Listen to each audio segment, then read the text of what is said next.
Hey, hi everyone. This is Shitz and Giggles with Jack Childress and friends. Unfortunately, Jack has a man cold and can't make it today, so it's just going to be me.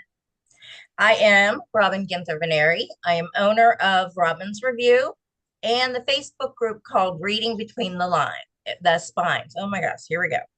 And that is reading underscore between underscore the underscore lines underscore.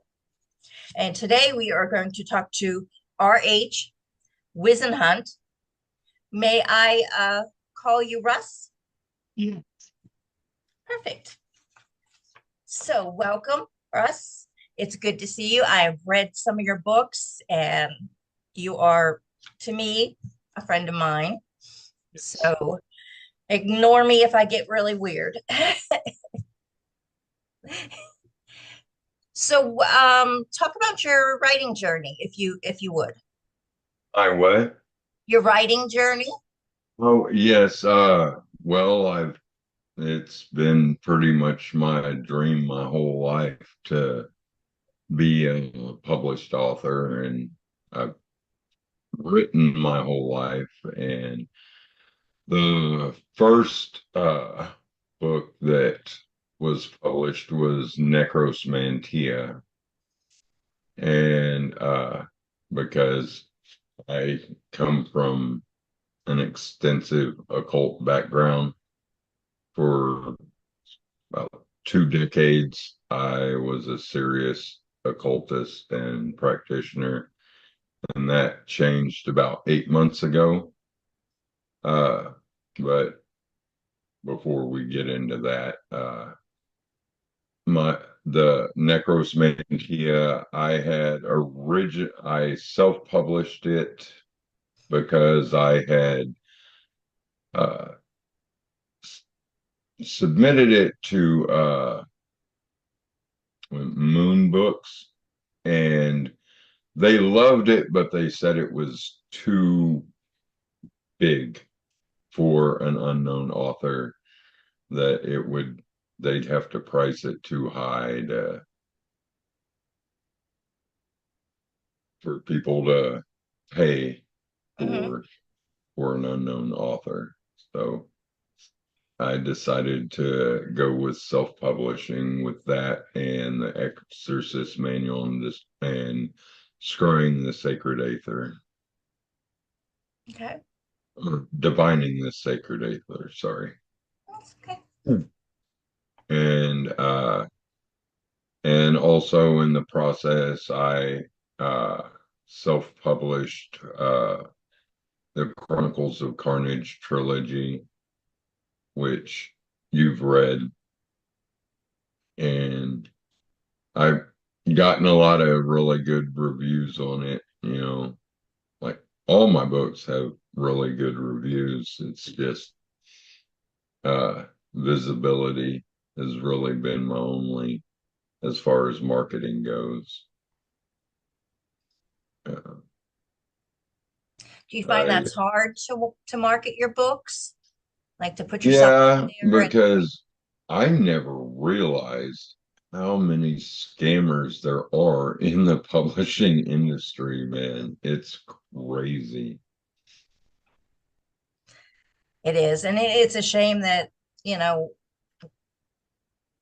if there's scammers out there and then there's one real person, you'll never find it because you're thinking everybody's scamming you. Oh yeah. Number one is like, hi, Whisenhunt. I'm like, Yeah, um, I'm really excited about your book. It's really nice and there's such the prose is so nice and yeah. Nope. Scam, click. I get I get that a lot, and I'm like, well, what was your favorite part? What do you think about this person that isn't even in the book? Hmm. Yeah. I love that. Just call them out. Like, oh, they were my favorite character. I'm like, yeah, Yeah, okay. How come I don't have any more sales? right. Oh, yeah. You know? Mm. And then I can guarantee you how many book reviews or how much exposure. Yeah, block. So you had all those books and then something changed. I also published House of Lies before that changed. Okay. That was my first standalone horror novel, which had some really awesome reviews, including yours. Hmm. That was uh and then about 8 months ago, I make a long story short because I get kind of emotional going through the No. uh whole ex you know testimony. Hmm. But like I said, I was a serious occultist. I uh was an avid student of the works of Aleister Crowley and the Golden Dawn OTO. And I taught courses on everything from basic Wicca to ceremonial magic, uh, to even necromancy and nigromancy.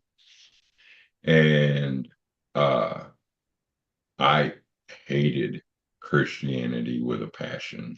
Like at one point, I even had a Facebook page dedicated to your daily dose of blasphemy.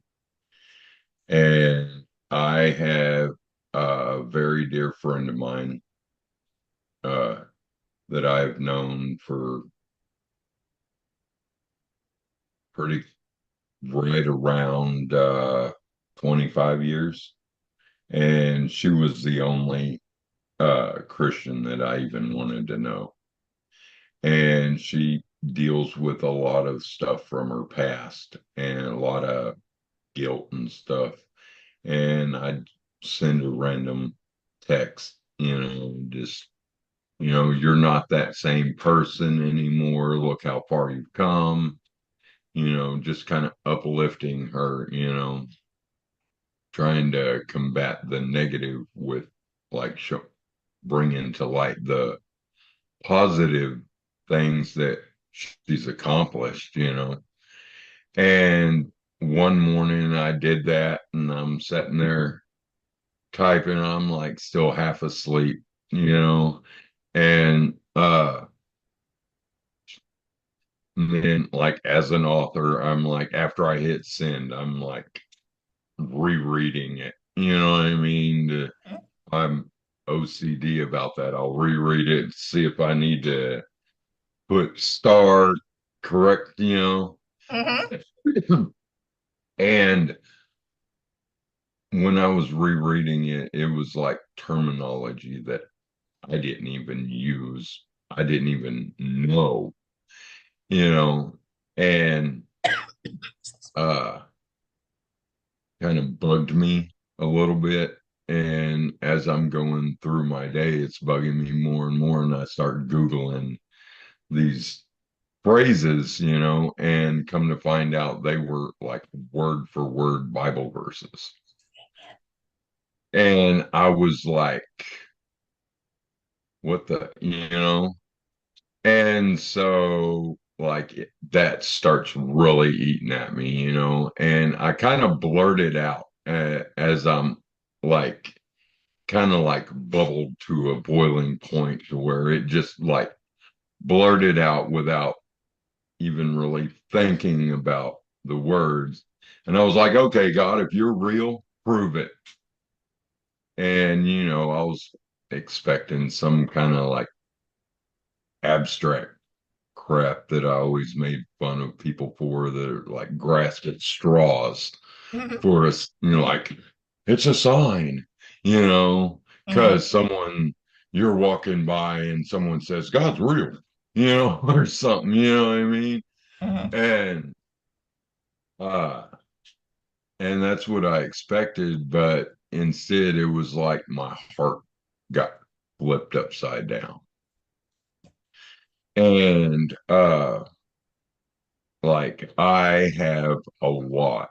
I had a lot of anger and hatred and animosity toward drug addicts because my biological father, I didn't know him because he was a heroin addict.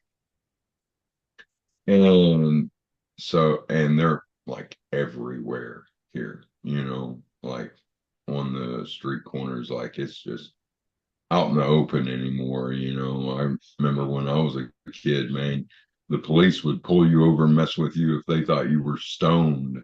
And now they just drive right past somebody talking to invisible people, you know? Mm-hmm. And anyway, it was like everyone that I saw after that, it was like I could see their soul, like just crying out for love. And I'm like, and I've been a diehard metal head since I was like 5 years old, with when my cousin Chris gave me a recorded cassette of Metallica's Kill 'Em All, and it just went heavier. From there, when I was in middle school and my friends were listening to Guns N' Roses and Metallica, they're like, "This is heavy." I'm like, "Check out Cannibal Corpse," you know? And I couldn't even listen to my music. It like made me physically nauseous, and it was so weird, like I didn't even know any like Christian music, you know. And so like I had to Google it. And like I had this, like it was like this almost like an addict's needing a fix, looking trying to find worship music. And it all this like progressed over 4 days.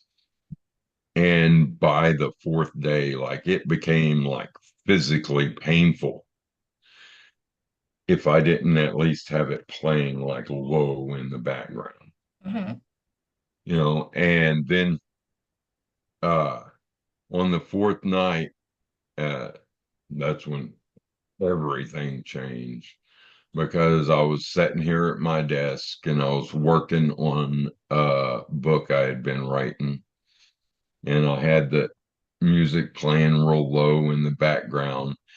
And as someone that has practiced spiritual practices, you're very in tune to atmospheric shifts.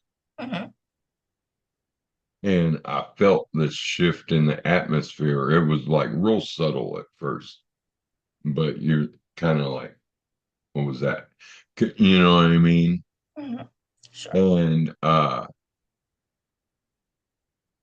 then it just flooded, man. Like, I mean, people might laugh at this or make jokes, but I'm telling you, it was like the physical manifestation of the presence of God, like flooded my room to the point that it forced me to my knees, like out of my chair. I wasn't even standing up, like because there was so much weight from the shame in that presence.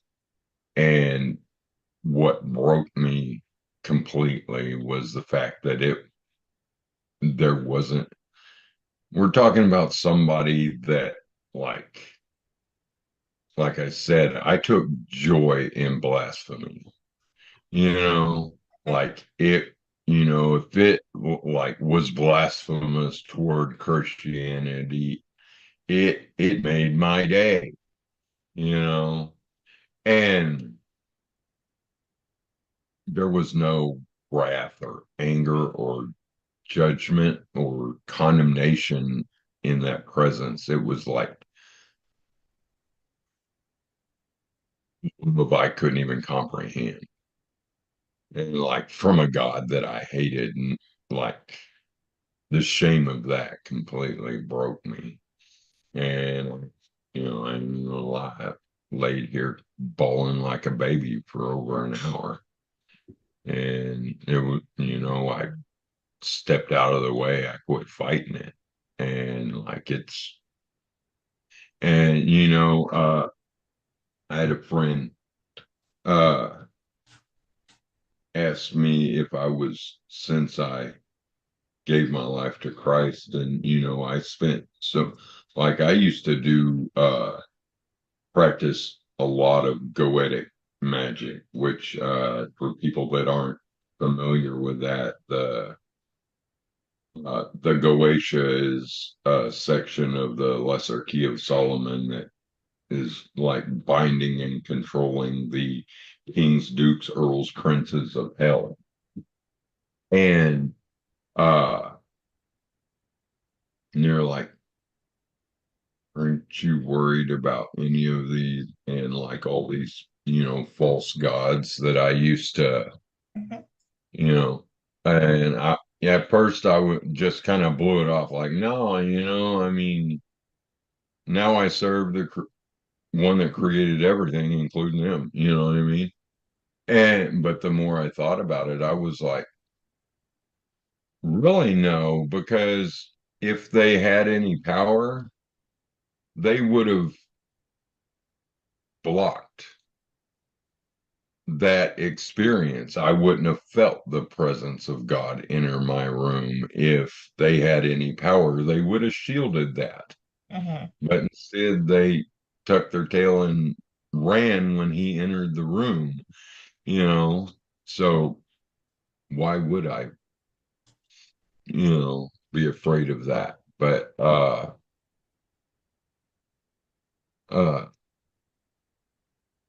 yeah, so, and after that I reworked the uh book I had been working on and was in the editing processes of, but there was a complete rework of it, rewrite, and it ended up being kind of a metaphor for my spiritual journey, and that's the Bornless, Mhm.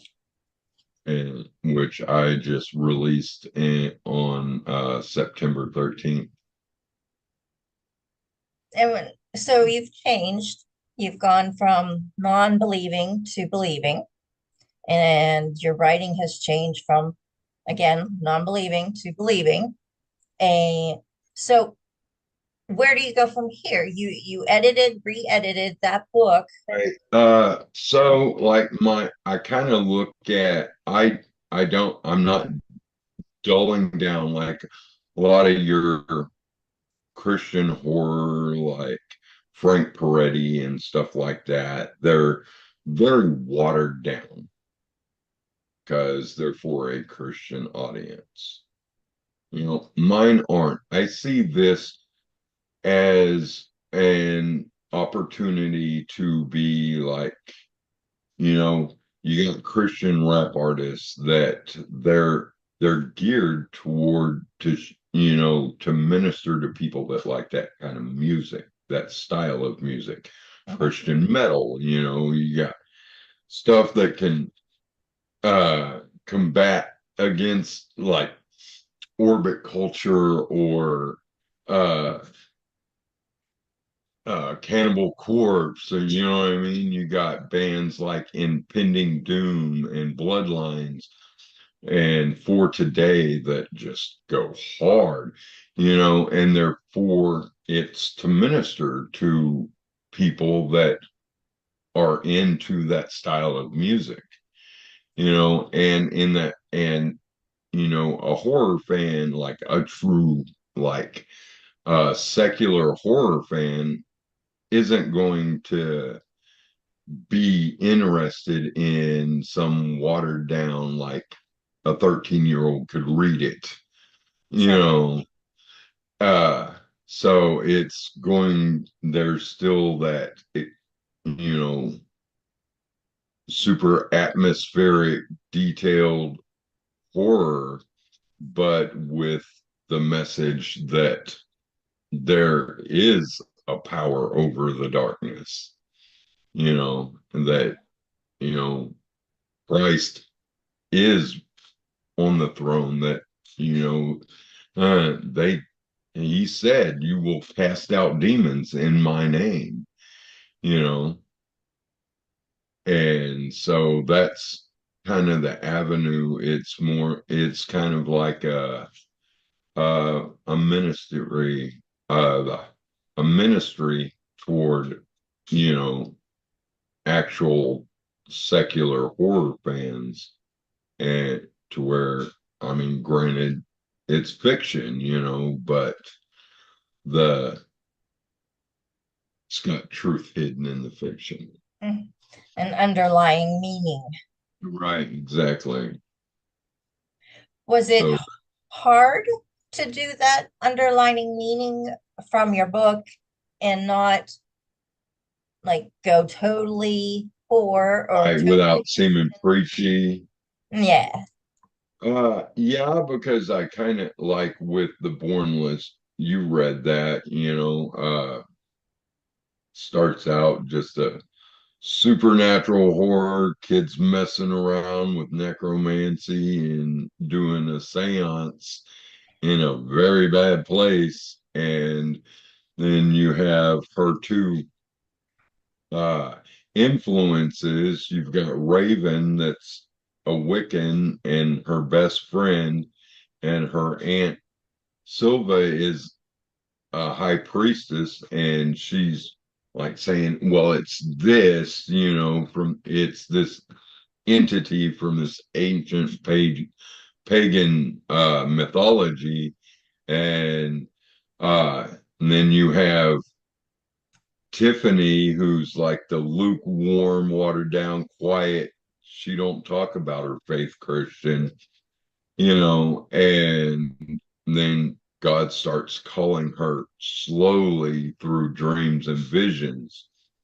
And uh so I don't think it is very preachy, because it happens in a slow progression throughout the story.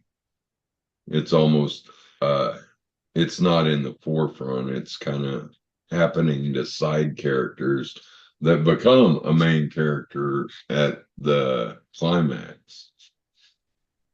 Are you thinking about staying in that world and expanding to a second book or anything like that? I've considered it. I think those would be a little more, if I were to do that, those would end up evolving more into a, uh like, there's a Christian influence in them because of Hmm. how everything worked out with uh the Bornless, Sure. but I've toyed with the idea of continuing, like a continuation of the group, you know Hmm.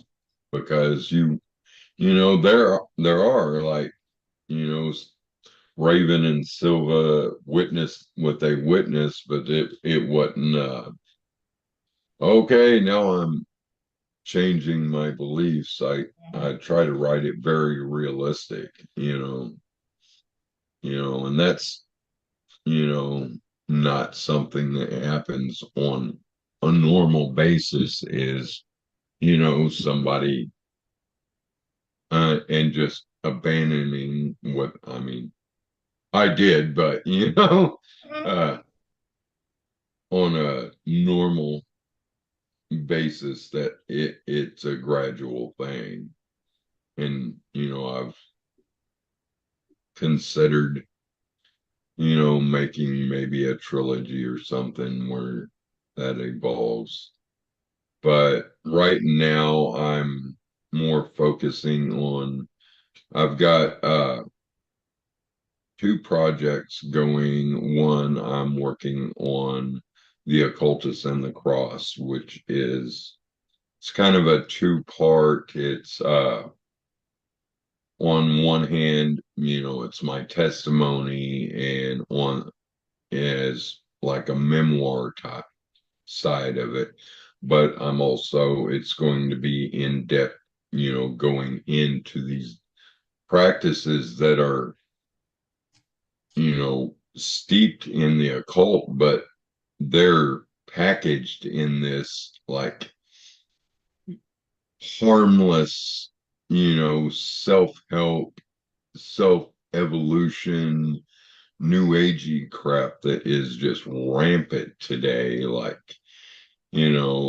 astrology for one, whenever, like I was an in-depth studier, and practitioner.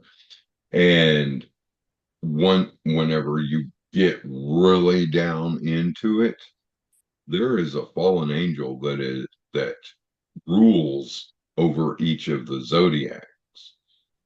And so when you say I'm an Aries or I'm a Cancer, you're proclaiming that this fallen angel has authority over your life and what happens in your life, and even it has control over your personality traits.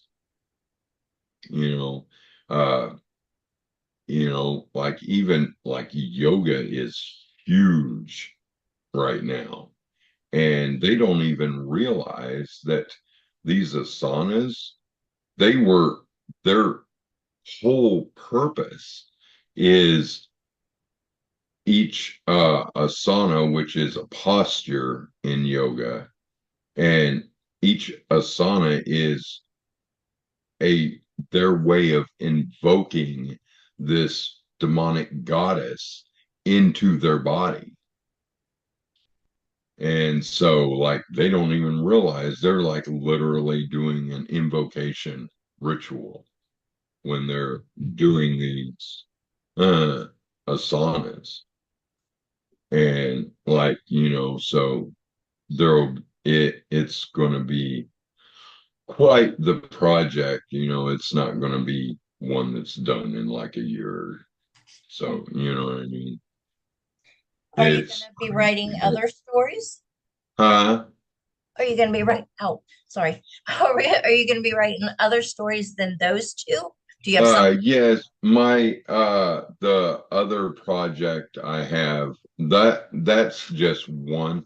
The other project I have is another uh fictional horror called Egregore, and it's based off of the it's a practice within the occult, where you can create a spiritual, like an astral servitor, uh, and it's Caitlin is this she's a devout Wiccan, and she gets violently attacked on her way home from work one night, and she decides to create a thought form protector.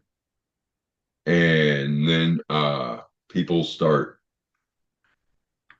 getting, it becomes possessive, and somebody, like, take for instance, somebody cuts her off on the road, or somebody tries to get her in trouble for work, and they end up in the hospital, Oops. like way too far Mm. for, somebody cuts her off and they die in a fiery car crash, kind of, way too far for it to just be a protector.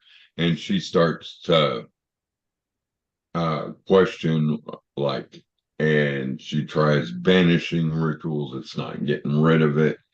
And then her father dies, and so she's forced to go back home, to help, like, with the estate handling, and the funeral and all that. And she reconnects with her estranged sister that they haven't spoken in years, because her sister is a devout believer.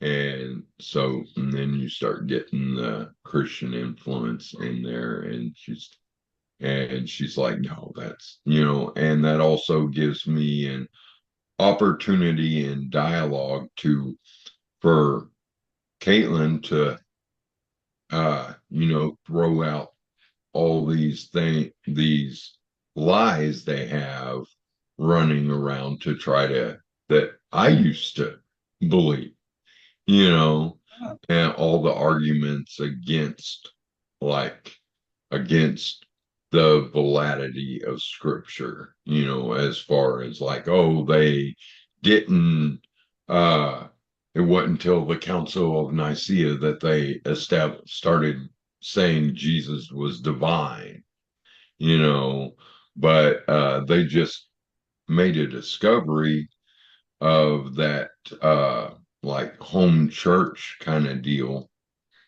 uh, that it it was, and they had like engravings for the different people that uh paid for different parts of it, and right next to like the communion altar it said dedicated to God Jesus Christ, and that was from the first century,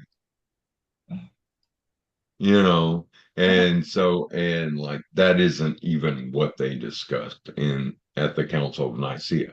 And you have all these and so it gives me the ability for some apologetics within the book without it being preachy, because it's just dialogue Mhm. between the two, her throwing these out and her sister shutting them down because she's knowledgeable in the areas, and I So, don't want to give away how it turns out, but yeah, I don't want to do that. When's that coming out? I'm aiming for spring of next year. That's not far. No, it's not. It's Are you? creeping up on me. Yeah. Are you It might end up being early summer. Who knows? push it back a little? Yeah. Right. Are you gonna stick with the horror genre, Hmm. and not do any other really like I guess horror and paranormal, but I mean any other genre like romance or urban I've fantasy? never, Mm, like, to be honest, I wouldn't even, the only thing on that aspect that I've kind of, something I've wanted to write, but it's going to take some input from other family members and stuff. Was I was raised by my great grandparents, and like we're talking about a notebook type couple here. mhm. And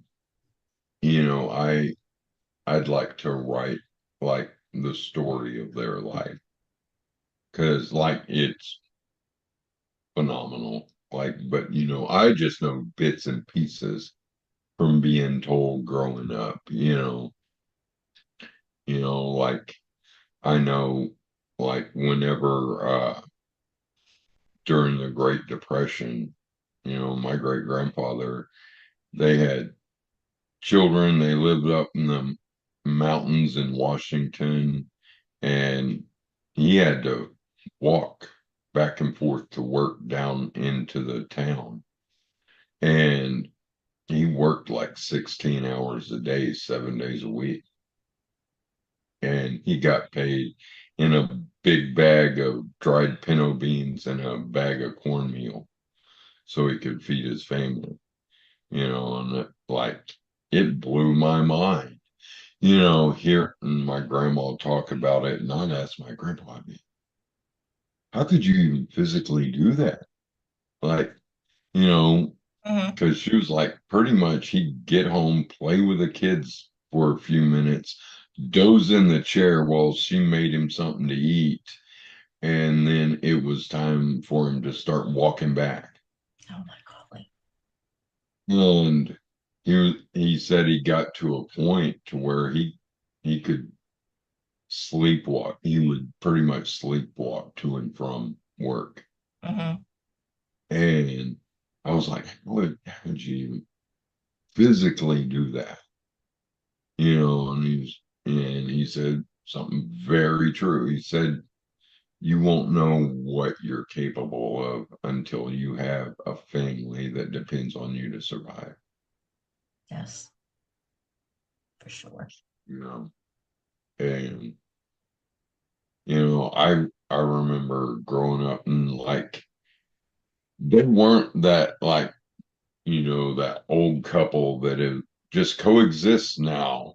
You know what I mean? Like Mm-hmm. they still acted like they were dating, you know, and that's probably why none of my relationships have worked out because I got such a high standard growing up seeing it. I'm like, well, this ain't what I saw true love as. Mm-hmm. And because my grandpa used to say it was like the key. He's like he said, you don't ever think that she's yours. He said, even after 50 years, she ain't yours because she can still walk out that door. It's your job to make sure that thought never crosses her mind. So Wow. even he's like, there's going to be days you don't feel like it, but you have to try just as hard every single day, work just as hard as you did to get that first date. You know, said that's your job. You're a protector and you're a provider, but that ain't just physically and monetarily, it's emotionally as well. Mm-hmm. So but it's got to be a two-way street. You got to find somebody that uh pursues you in that same way. You know, Tell me about your kids. Do they let you write? Or do they give you uh, ideas? Or they bug you? well, I have Abby and Odie full time, and they're my 3 and 5 year old. Well, almost 4. Odie will be 4 on the 15th. And I write in the evenings. I work full time through the day, and then my evenings are theirs. We Mm-hmm. get home, I play with them, then I make dinner, and then I'll play with them some more, and it's baths and bedtime, and then it's daddy's time. And I also have a 17-year-old daughter, Via, and a 19-year-old daughter, Anna, and they stay with their mom. I don't see them near as much as I'd like to, but they have an autistic little brother that uh they help their mom with while she's working and everything. So Mm-hmm.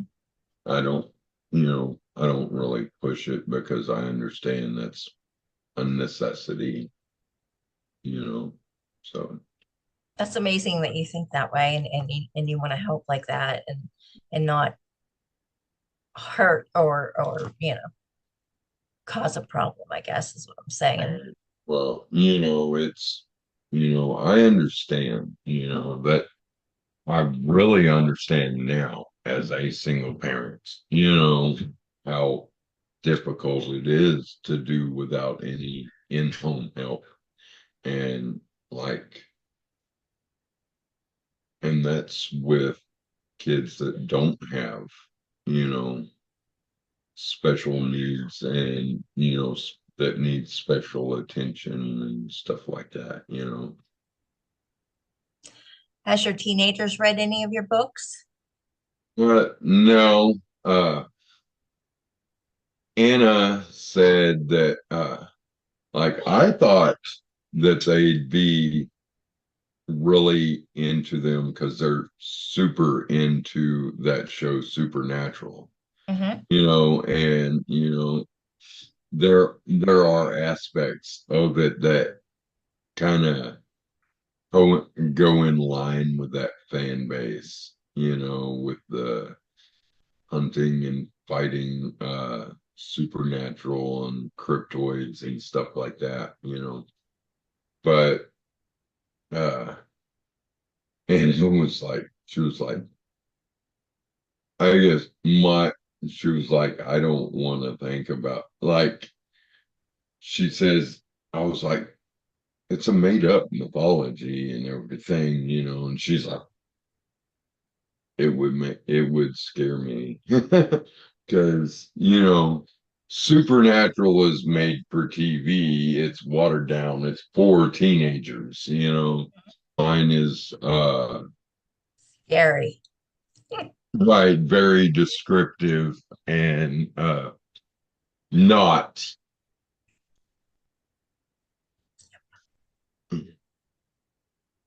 uh sorry, I'm getting distracted by children. My brother's helping keep them occupied, but quite energetically. They want to see what daddy's doing, that's all. Uh, So, tell me where we can find you. I guess your social media. I I'm did share your uh author page on Facebook. yeah, I RH Whisenhunt on all socials. And well, I say all, there's all kinds now, but most Facebook, Instagram, TikTok, and X. It's if you search at on TikTok, it's RH Whisenhunt Books. Hmm. But on all the other socials, it's just should just be the at RH Whisenhunt. Hmm. Should and hmm, And my group. You're in my group, yes, in your Reading group, Between the yes. Spines. You could always find them there. Yeah, you can always find me in reading in between the spines or reading between the spines. Uh, which that's an awesome group. I love it. Thank you.